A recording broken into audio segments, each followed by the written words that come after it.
O kāti kei runga. Takai ara ki te mana o runga, ki raro, ki waho, ki roto, haumi e, hui e, tae ki e.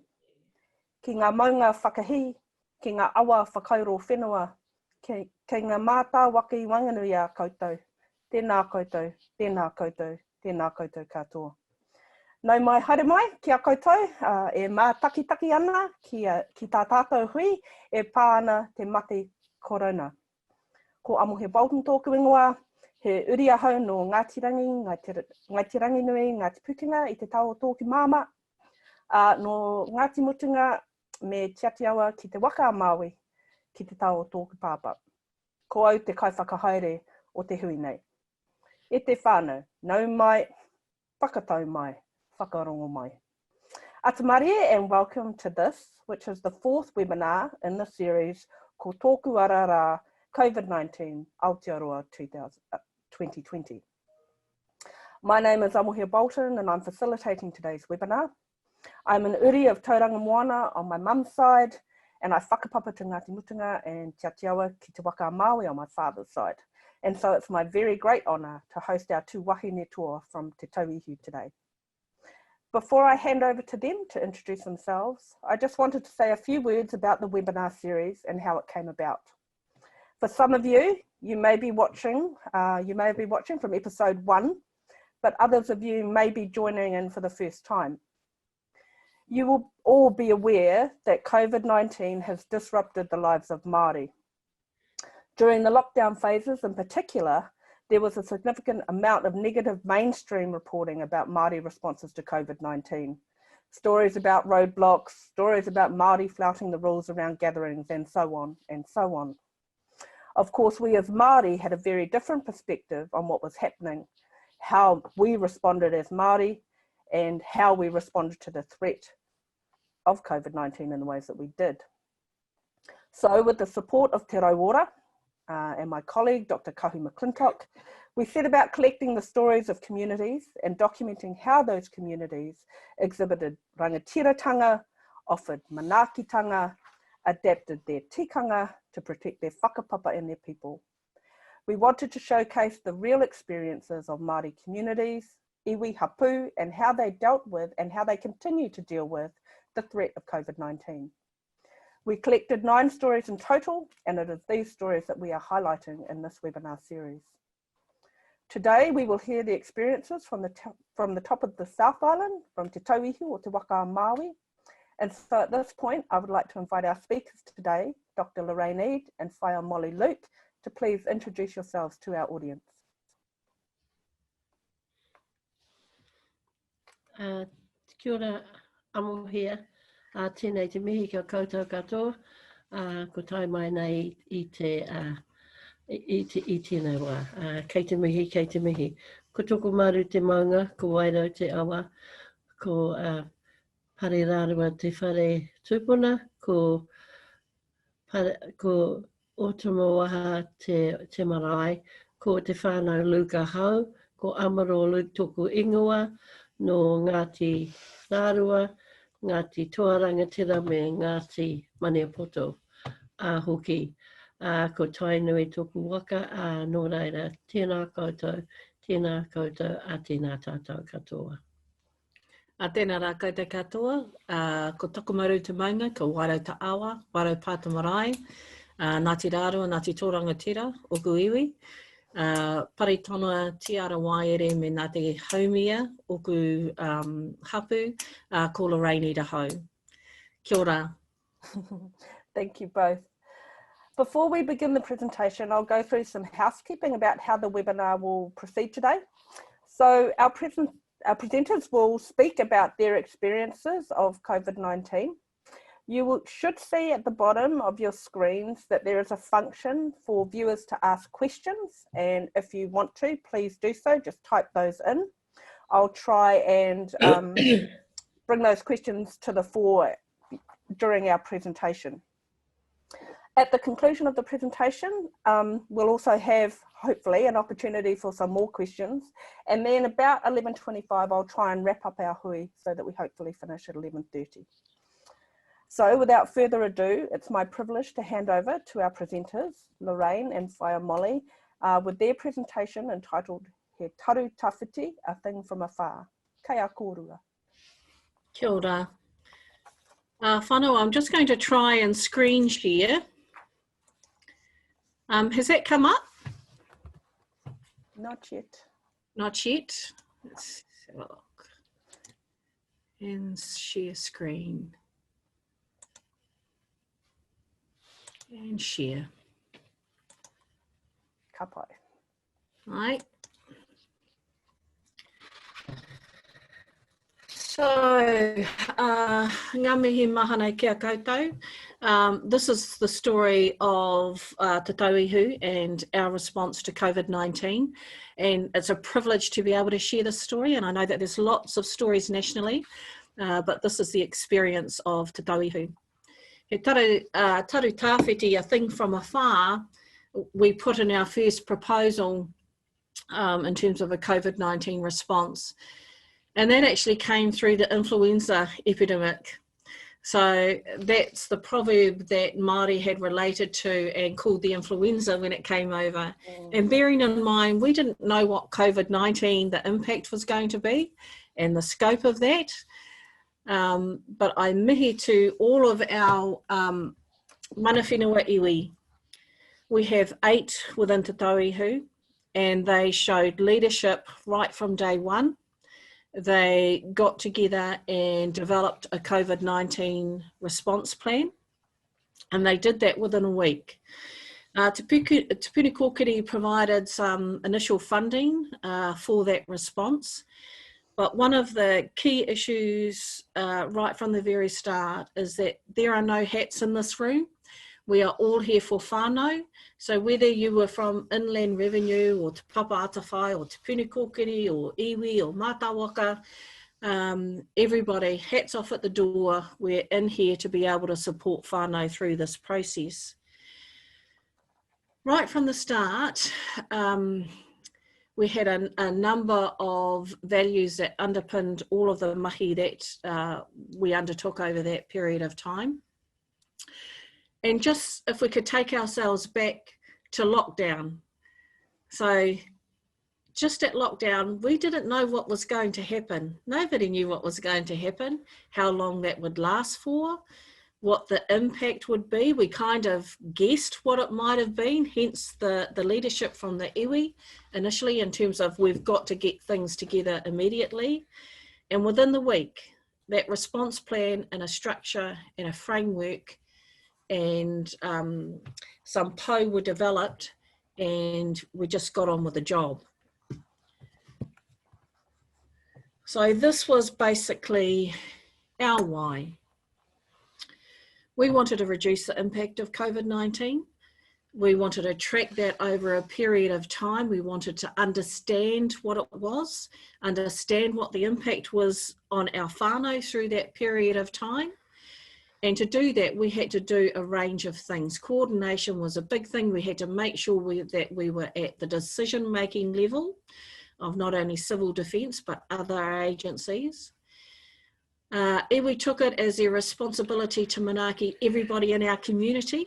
So whether you're Mātāwaka or iwi, we all came together for that level of response. We also knew that there was, through past experiences, that there is inequities of outcome. And in terms of that, right from the start, that was on our baseline. We didn't want that to happen, so we needed to be there to advocate, to negotiate, to promote, and make sure Māori were being serviced. We wanted to make sure that our resources were targeted based on need, and we wanted to reduce duplication. So even right from the start, everyone hand on heart wanted to be able to give. That's what we do. We manaaki, and we wanted to do the best that we can. So I'm going to give some examples of, that reducing duplication. That did happen in some instances, and sometimes that's a good thing. But by collectivising all of our resources, that also provided some benefits.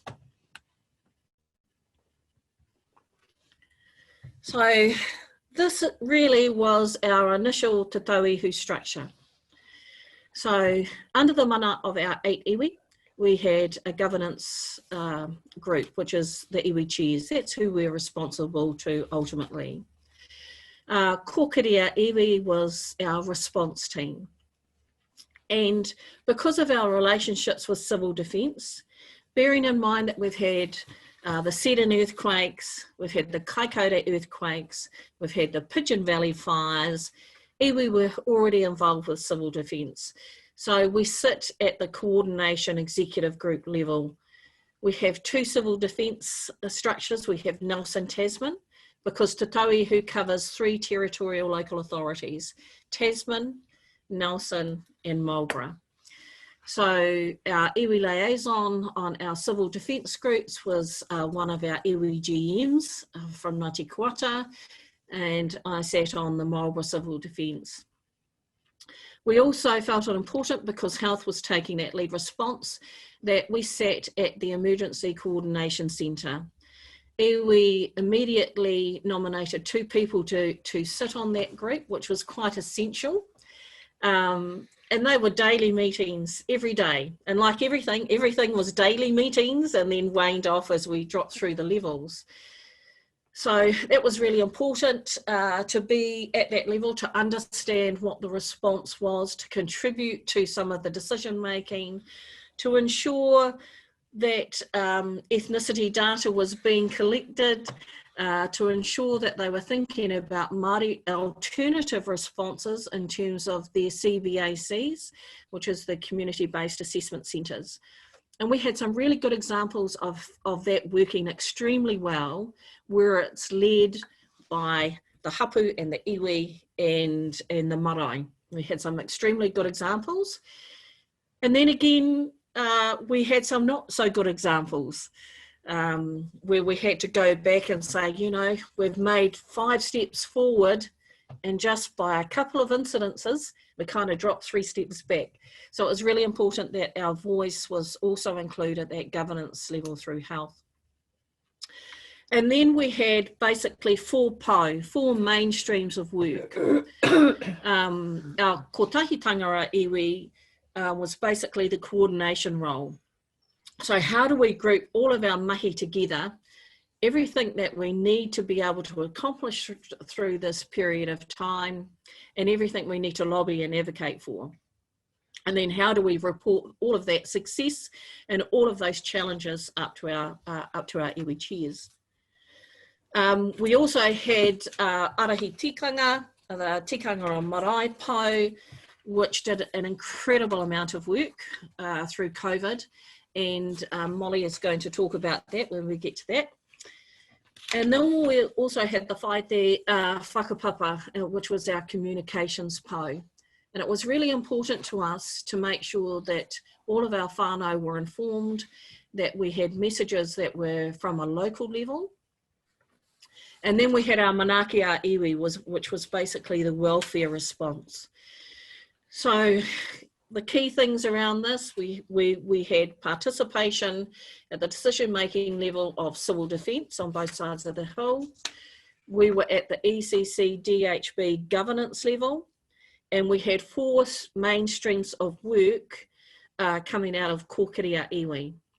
Now, right from the start, we meet on a daily basis. It took us about a week to do our response plan, but there was so much work going on. Each of those pau met on a daily basis, and our overall kōkiri iwi met on a daily basis. There was that much work to do.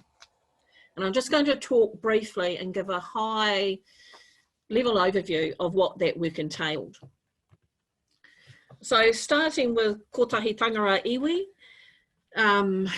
and the goals, and I take it that everybody's online can read those goals, so I'm not going to read those out.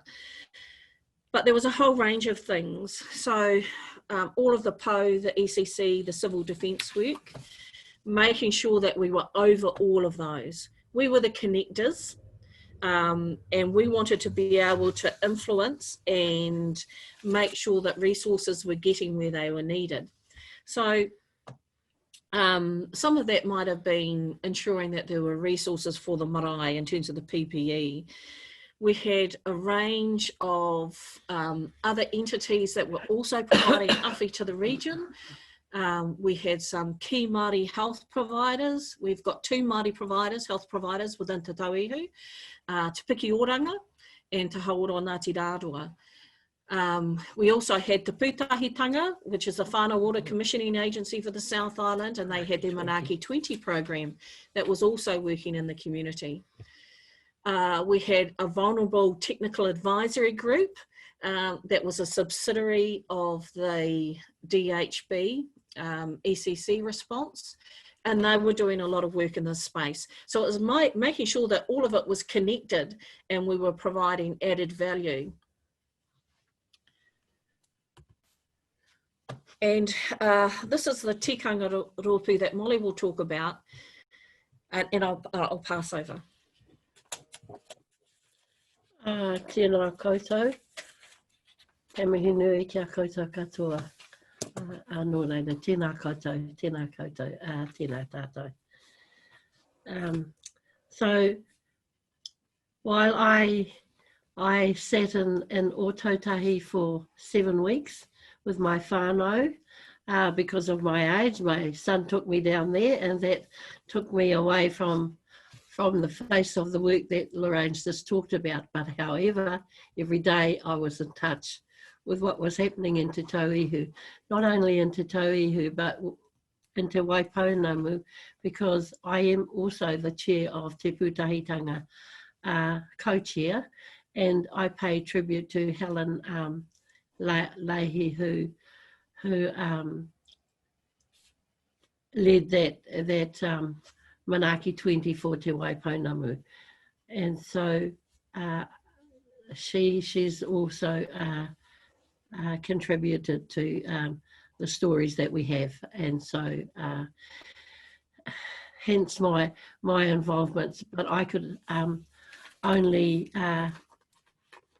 talk about the things that I was involved with at that time with our whānau home in Te Tauihu. So my role was part of the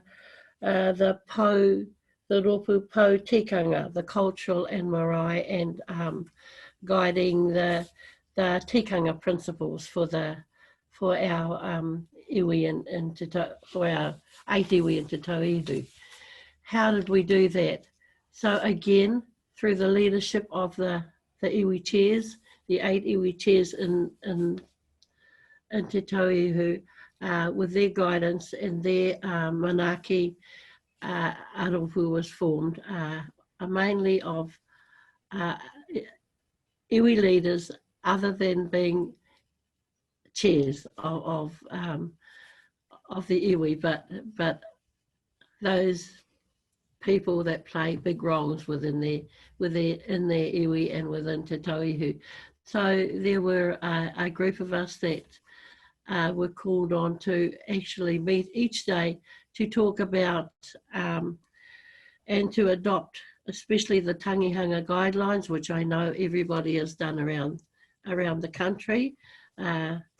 And we established a whakarete across our rohe to support whānau, those whānau that were in need at that time. So we had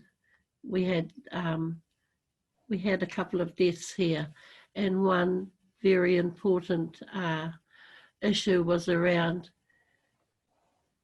dealing with death while we were in COVID, which was hard on the family. So our group came together and awhi the whānau virtually. We were in the homes, we could see what was happening, and one whānau member that passed needed to go home to his home in Mahia. And so he lay in his home in Nelson for 2.5 weeks, and each day we were in touch with the whānau. We were visually in their homes, speaking with his wife, and there were only 2 people that lived in that house with him at the time. And working with the undertakers, they came online, Nelson and Marlborough undertakers, to support and help. We helped them to guide them around how we wanted our mate to be handled and how we wanted to get our whānau to the places that they needed to get to. So that was all part and parcel of our role. And I think we were in 5 virtual tangi that happened in Te Tauihu at the time. So, and that was led by a lot of our group, especially the services, and helping the family to manage those issues at a time where things were very different for us and for the whānau. So that was very comforting, and the feedback from the whānau, it was amazing. So that was one point. With the other things that we do whānau, we had weekly karakia. Up to 100 people were online at any one time. We had some problems and issues trying to deal with the technology, where we would have a program before the service started. It would be online, but when we were trying to sing waiata and everybody was not muting, that became an issue. However, we got it down to be able to manage the services where everybody could speak and mute, and also the waiata would only be done by one whānau in a home, and the rest of us would be joining in and not distorting the sound by muting ourselves. So all of those things were done on a weekly basis, and as I said, we wobbled it at first, but everybody became used to using the technology, and especially us who are over the age of, I won't tell you, but it was a lovely way to be in touch with our whānau every day. And even though I was in Ōtautahi, I could see and speak to everybody every day, which was great. And the things that Lorraine talked about, we were in touch with the whānau that were being awhi'd and helped. And I had calls from whānau up here to say that they needed support. So I was on the line sometimes to people here, and they'd say, what does she want now? What is she ringing us for? But it was making sure that everybody that we needed to help were being helped. So yeah, I kept very much in touch with that as well, being a bit nosy, and I think sometimes I stopped a whole lot of packs from going out because they had kai. I saw online they had kai in the boxes that were going out with the packs in them. So I rang Te Hauoro Ngāti Raro and said, you need to pull those back and take the kai out of them. We need to still keep practicing our tikanga, even though we are working in this sort of a climate and hard times. We need to still maintain our tikanga. So that was all done. I think I didn't see, I didn't hear what they had to say behind my back when I was not online, but it got done, and they rose to the occasion. So, you know, there was a lot of fun things that happened, and there were a lot of hard times that people had working, and also people who were isolated in their homes. But yeah, it just shows you that we can be anywhere and we can work from anywhere. So that's one thing. And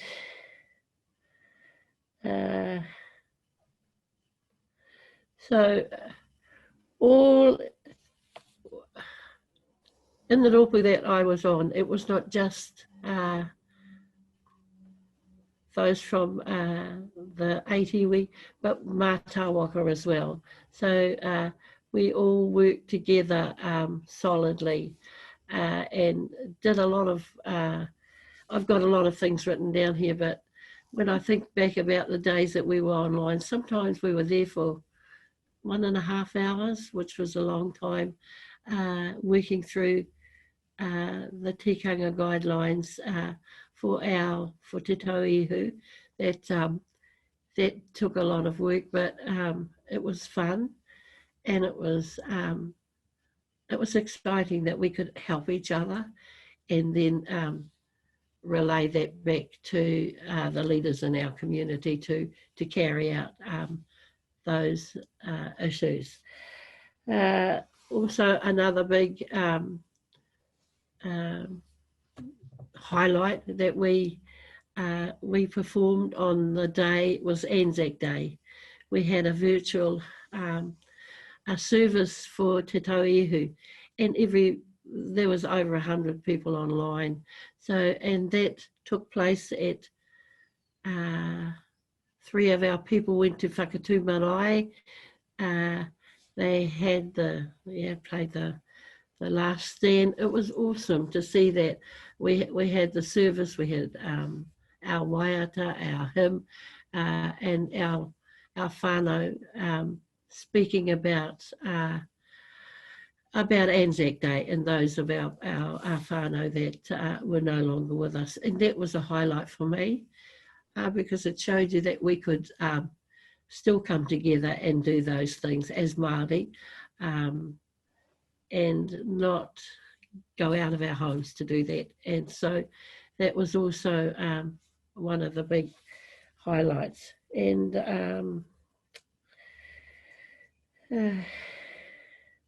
and I already talked about advocating to get a whānau member home who had passed, and also helping guide all the other tangi that happened in the area. While it doesn't sound much online, it was a big ordeal to have to do that, and it was also meaningful to our whānau who couldn't have whānau around them at the time, but it was comforting. We had key people in our area, especially Barney Thomas and Shane Graham, who played a big role in our rōpū. They travelled from Tākeka to Wairau to Picton, all over the area, helping with supplies, making sure that whānau were well, and they were part of our rōpū. So all in all, that's what happened in Te Tauihu. I'm going to hand it back to, and one more thing I need to say is that since then, we still have monthly karakia, and each iwi has a turn, and also Mātāwaka have a space there. So that's continued since COVID, and it's helped us immensely to still keep in touch with each other. And I'm home now in Wairau, which is lovely, and I'm going to hand back to Lorraine now. Kia ora. And I just want to mihi to everybody on that po, because that was a significant level of work. Because initially they were daily karakia, moved to weekly, and now monthly, because they've seen the importance of that kaupapa. And just, it was all done virtually, and it was just an amazing, significant piece of work. Just talking about the communications, and what was important to Te Tauihu is that we had local people fronting those key messages. So while we had COVID-19 messages everywhere, he waka e ki noa, we wanted it to resonate with our own whānau and our own community. So we had our own leaders fronting those. And when we didn't have leaders fronting those, we extended some of the requests out. So we had one of our Ngāti queer boys from the Koi Boys come up, because whānau harm was part of that impact. And so he sung Mum and mihi to everybody from Te Tauihu. We've seen the importance of making sure that whānau were healthy over that period of time and weren't shy of getting their flu vaccinations. So we had flu vaccinations. We had people in there explaining our tangihanga guidelines. So we wanted to make sure that those key messages kept on coming through, but they resonated because it was our own people who were delivering those.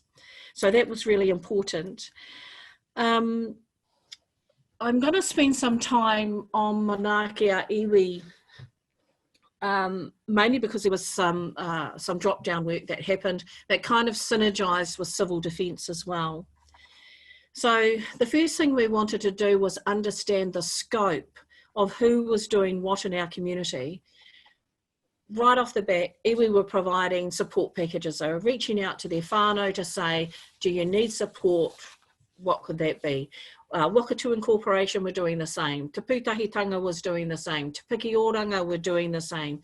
Everybody was doing some mahi in that area. And so we wanted to get just a very quick stock take of who was doing what.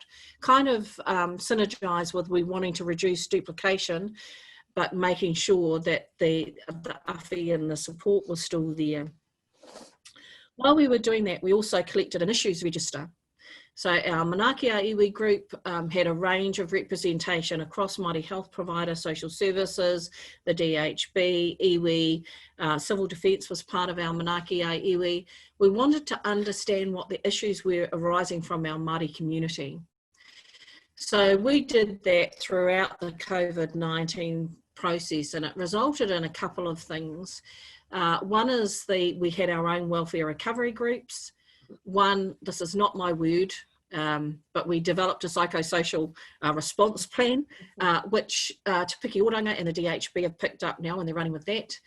And we also did a whānau harm framework. So those were some of the key things that were rising. Yeah, there were some really fantastic things that happened out of COVID as well. Our kaumātua, you know, some of the feedback from our kaumātua is they didn't love lockdown, but they've had so many people ringing them to make sure that they were okay, that they were having, you know, 4 or 5 conversations a day. So, you know, it increased their socialisation, and they feel really loved. So there was some good things, but there were some not so good things that came out of COVID. So we ran, of course, every single day at the start and then waned off like everything else as we dropped down through the levels. But there was a whole range of things that came out of there, and I'm just going to talk to one of them, and that's the Marlborough Welfare Recovery Group. And I'm going to do it through pictures. So this, I'm not sure if everyone can see my mouse over these 2 pictures up the top. But we knew what was coming in terms of Marlborough Civil Defence and our iwi liaison. And remembering that COVID started in December 2019, that's when it, you know, came to the fore. Mm-hmm. But we kind of knew it was going to come, and we didn't quite know what that impact was going to be. So in early March, we ran these 2 introductory courses to civil defence and what their role is in civil defence. One was held with our Māori wardens because they really, really wanted to help. The majority of wardens are over the age of, you know, working actively out in the community as part of COVID-19, but they really, really wanted to position themselves to be able to support a response. So we held one specifically for the Māori wardens in early March, and our second one was for marae and Māori health and social services. And it was just to give a basic 101 in terms of the role of civil defence. Unbeknownst to us, 2 weeks later, we have lockdown. The first thing that we had done is go to our partner, our Marlborough Civil Defence partner, and say, we're with you for this journey and we want to develop this response. And we got supported straight away. So day after the announcement was made, we went into the Marlborough Civil Defence and we held karakia. That karakia is up here on this board, and it stayed, they typed it up in a big A3 sheet and it stayed there throughout the lockdown period. We developed within the space of a week, this is our little iwi liaison table that's been there even prior to lockdown. Most civil defences didn't have their full team in their centres, mainly because of COVID-19. Our community was no different. Our civil defence team was spread through somewhere in the library, somewhere at the centre, and somewhere in council buildings, somewhere in NGO settings. But they have always held this space here for iwi to participate in any emergency response. We talked to our civil defence team and said, this is what we would like to put in place to be able to support Māori within our community. What that meant was that emergency supports, we wanted to provide those within 24 hours, and we wanted to reduce the barriers in terms of access to those supports. So when anyone rang in for support for Marlborough Civil Defence, they were automatically transitioned to us. And we did the triage in terms of determining what their needs were. If it was an emergency response that fit the criteria of civil defence in terms of a COVID-19 impact, then the trust and the relationship was that tight that we were able to give the interventions ourselves. So they provided us with a New World booking number. So we ordered the kai ourselves. We had order numbers for clothing and bedding if we needed it. We just got on with the job. And we would meet here on a weekly basis just to touch base in terms of how things were going. In that first week, remembering we had no policies, we had no procedures, we had to put those in straight away.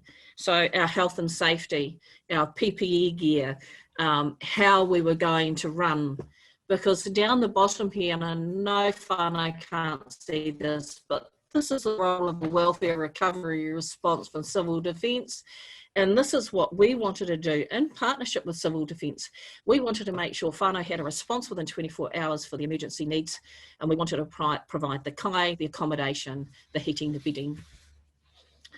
That was working extremely well, and I'm not sure that nationally there were the same experiences throughout the motu. We found some challenges along the way. Immediately we were all given civil defence jackets and everyone had their names on them, and which was great. You felt part of the bigger team. But online, this is one of the challenges, online orders at supermarkets, because they were overwhelmed. For some things, there were delays in getting the kai packages. So what we did is that we developed a volunteer team. We had over 28 volunteers. And those volunteers, we'd have a triage team. They'd take the phone call, they'd identify what the whānau needs were. If they fit the criteria of civil defence, we went off and got that package straight away. If they didn't fit the criteria, then we still had all of this koha from our community that we were able to give them some support of some form.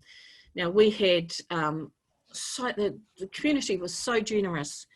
We had Kono Wakatu Incorporation provide pallets of fruit.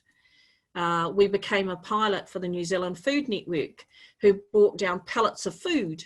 Te Pūtahitanga supported us and provided pallets of food. Through the resources that our 8 iwi chairs got through Te Puni Kōkiri, they provided support as well. So we were able to bundle supports, whether you fit the emergency criteria or not, we were able to provide something. So the New Zealand Food Network, actually our first delivery were pallets of Easter eggs. And no kidding. And, you know, in a time where Easter wasn't Easter, for some of our tamariki and rangatahi, that was well received. So I can't see what's behind in that other photo, because this other one is that's our kai delivery. But we were leading up until winter, and we were getting a lot of our whānau were talking about that they needed some support with their heating. So we had Molly as a trustee for one of the local reserves here, and we had a few farmers as well who identified that they had some fallen trees. So together with our volunteers, and in here with civil defence volunteers, we were able to go out and get firewood for whānau homes to keep them warm over the winter period. Now, we also just mihi to Charlene Maniapoto, who also provided support in the initial days, because they had firewood that they had stored up and wanted to provide for whānau. So we had provided that to over 75 homes to the 11th of May. And I know we're in October now, but I haven't done the stats. I've only done the stats till the 11th of May. So we provided firewood, and that was a community iwi type response. Still going. Still going, yeah. Still providing wood. And in here is our community-based assessment centre, and this is the example I wanted to provide that was led by Waikawa Marae. Now, this was a community response, and it went so well because it was marae-led. So, and I think the DHB acknowledged that. And because not only do you go through for your flu vaccination and your COVID test, you also got seen by a triage, a navigator, and you were given all of these goodies that we were able to provide that came from the community, whether they were Easter eggs or apples or loaves of bread. Pork. And pork. And for some whānau that weren't eligible for the flu vax or the COVID test, the response that we got back from the marae is that was probably their first outing, and even though that they weren't getting a medical intervention, for them it was like coming to a wedding, because they seen all their whānau through their windows, you know, and they were waving and they were going out, because that was part of the manaakitanga and the whanangatanga, because they could see people, and it's the first time that they had been out. And they got these little koha as they went through, so they loved it.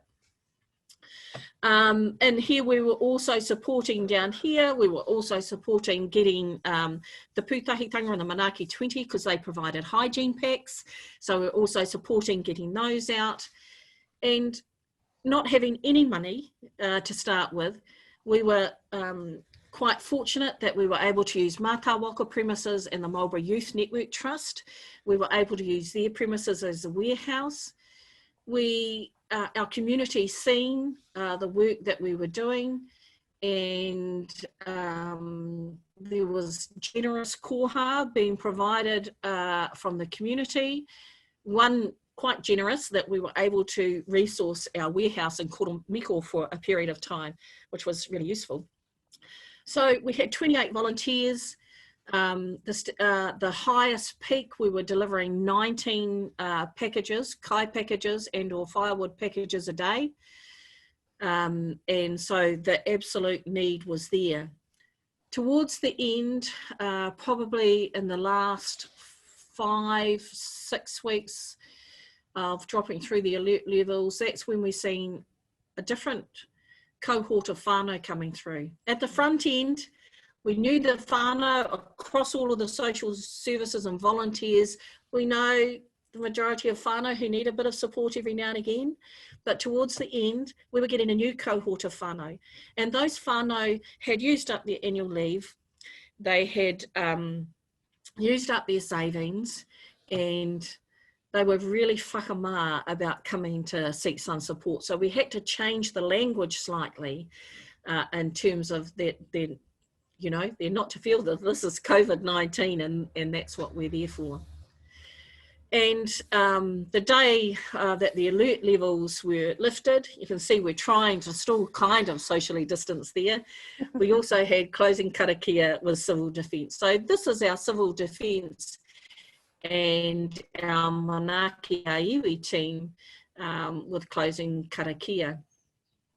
And I just want to talk about the support that has been provided after lockdown. So such was the need, and we know and we estimate that the need is going to be here for the impact and the need is going to be here for a couple of years. We decided to continue on. That there is still a need for a Māori welfare recovery group. We've called it Te Pātaka Incorporated, and we've been well supported from the Ministry of Social Development, from iwi, from Te Pūtahitanga, from the Māori District Council, and we have now expanded our pātaka over to Whakatū Marae and over to Te Awhina Marae. We estimate that around 20 kai packages a week are needed in this initial period. So we've established our entity and we've continued on this mahi, and the support from the community is still there. So that was lockdown. Our iwi leadership, our iwi chairs and our iwi general managers had a COVID-19 response plan, and now we're into recovery. So what does recovery look like for us? And so there are, it's kia kotahi te hoi, we're all in this together still. Our values of whakapapa and manaakitanga and wairuatanga and te reo Māori and kaitiakitanga and whanaungatanga and kotahitanga and rangatiratanga still apply. So we're still using the same values for the recovery phase.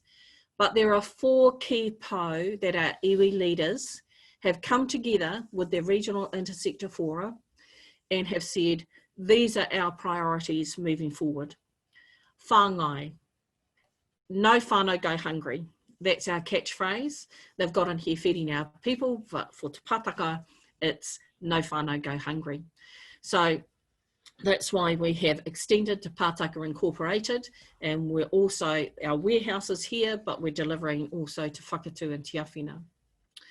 So our next one is in terms of housing, and the iwi chairs wanted to have that every whānau has a roof over their head, because we know it's going to get tight there. We know that during COVID-19 that the Māori homeless population is quite high prior to COVID, and while they were housed during COVID, we wanted to make sure that that continued. So we have a Te Tauihu Māori housing network, and we're doing some work in that space. Whiwhi Mahi is around our jobs and employment. And our iwi are involved in the regional skills leadership groups, and also in terms of the economic recovery plans that we have here, which is Project Kōkiri for Nelson and Tasman, and its team, the economic action team from Marlborough. And so we're actively participating in there as well. And the last one is Whai Oranga, and that came out of our Manaaki iwi work. And that's really around the psychosocial response, because we know that a lot of our whānau are hurting out there. We know that services, mental health and addiction services, were pressured prior to COVID, and even more so now. So how can we do things a wee bit better, and how can we better support whānau at the front end, at the prevention end, and so that's our kind of our pathway forward. So I'm going to mihi again to our 8 iwi, iwi leadership, and the fantastic work that they have done in terms of coordinating this response and the recovery. It's a significant amount of work. Iwi have worked together previously when it comes to the aquaculture settlement, but in terms of this level of response, this and the way of working, there have been some benefits in terms of COVID-19. So kia ora whānau, that's the end of the screen share. and happy to take any questions. Oh, kia ora. That was a fantastic presentation. I was taking notes the whole way through, just out of interest, because so much of what you said resonated with the experience that we had up here in the Rangitike, Wanganui, and the wider Te Ara, Te Rangatupua network. You've almost answered some of the questions I had, because I was going to ask you about what were some of the challenges that were overcome. And then you also talked about, while it was a very distressing time, there were also some highlights. So what were the challenges, and then what were those highlights, and how have they endured?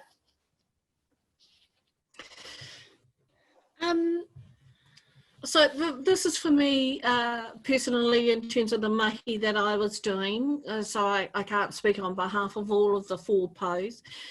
But some of the challenges were our internal communications sometimes. And that's, we ended up doing, as part of the Mobile Welfare Recovery Group, we sent out our own pānui, because some of our whānau was still struggling and weren't getting messages. And so, you know, because not everybody's on Facebook, not everybody has YouTube. So we thought, well, how else can we do this? So as soon as we found a challenge, we tried to find solutions to overcome those. So we also did our own daily pānui as well, over this side of the hill, to make sure that those messages were out. Our New Zealand Food Network, participating in that as part of the pilot, we absolutely loved the opportunity to do that. But some of the challenges were, we didn't know what was coming, we didn't know when it was coming, or the extent of that. A recent example was that we did receive some product that only had, I think it was about a week before the expiry date. And so, you know, it takes us a wee while to package up standard kai packs and put them in, and we don't know, you know, it might take another month or so before that product gets out. So, you know, they were some of the challenges. As Molly said, we had those technology challenges in the early days. Some people did forget to mute, and they're making comments in the back, and then you could hear everybody laughing who was on. So yeah, we are now a lot more savvy with Zooey, and actually that's one of the byproducts of COVID-19. We don't travel as much now. We're holding hui now, where people are streaming in and participating. So it's actually made it a wee bit more inclusive. So that's one of the highlights.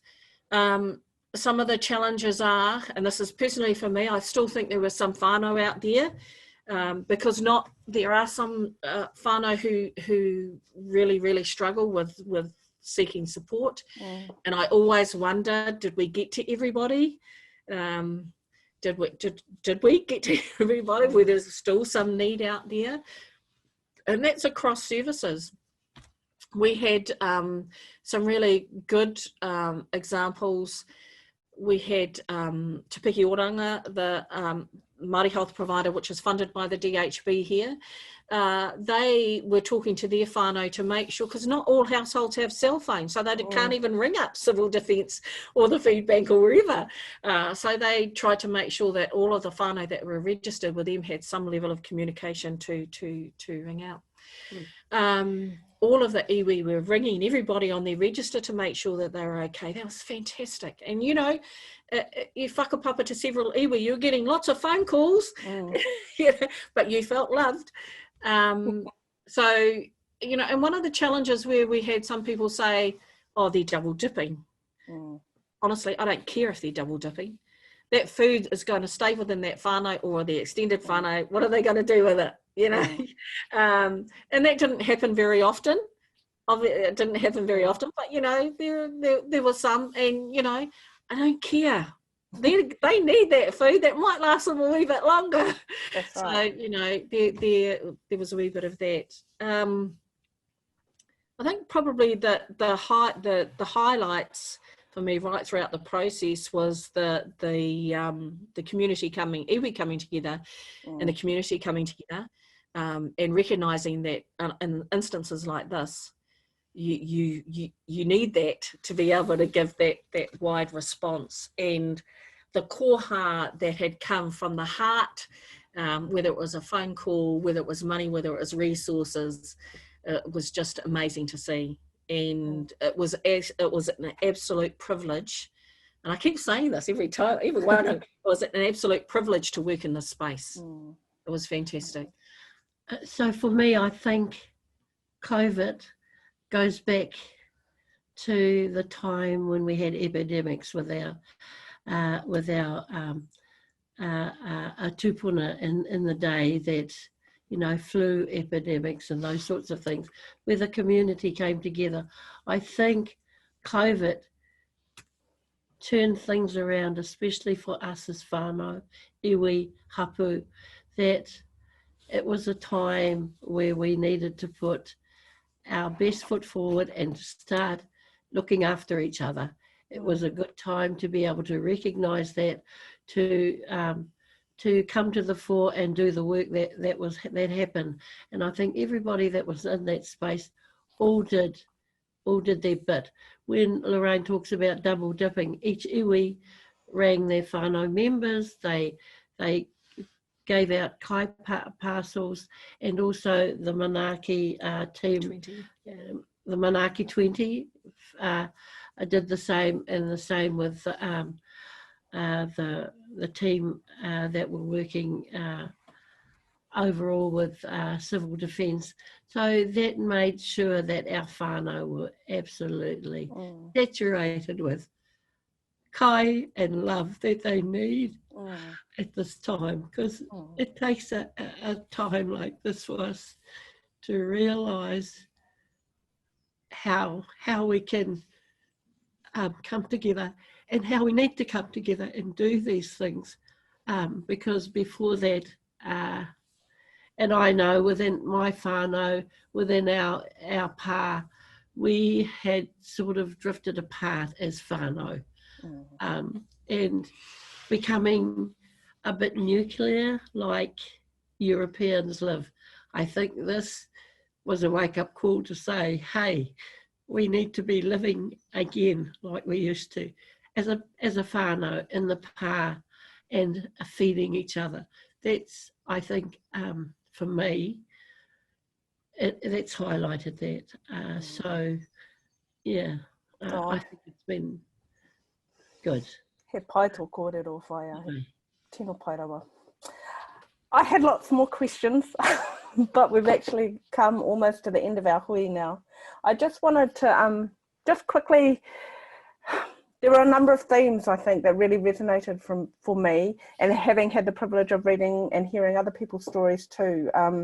So some of those themes were that the importance of tikanga the whole way through this experience, that everyone was working together, and you talked about leaving the egos at the door and how everyone pulled together. The importance of really good, timely and relevant information, and how you communicated and who were the communicators, and the importance of those communicators being your own. Using the expertise that was available in your rohe, and identifying people with skills, and then that massive army of volunteers that came together to help do the mahi. And yeah, I love that idea that, because we've seen it here too, that our people have really got to grips with their technology, and I'm just amazed at our kaumātua kuia who have too. And I know for me, now we have real classes using Zoom, and for me that's great, because now I can really access the reo in a much easier way for me. So there was much that you talked about and that you shared with us today that really resonated. So I just wanted to mihi to you both. Thank you so much. I really enjoyed your presentation. I wish we could talk for more time. But I should say to our viewers that what you've discussed here today is going to be in a chapter in a book. that will be released by Te Rau Ora, hopefully in the next few weeks. So if you want to soak up that information, please get hold of Te Rau Ora for that book. And then now I suppose all that remains is for me to close our hui with a karakia. So thank you so much again, kōrua. Ka whakiria te tapu kia wātea e te ara, kia tūriki whakataha ai, kia tūriki whakataha ai, haumie hui e tai ki. Kia ora. Haumare te noho koutou. It's puhi, gone.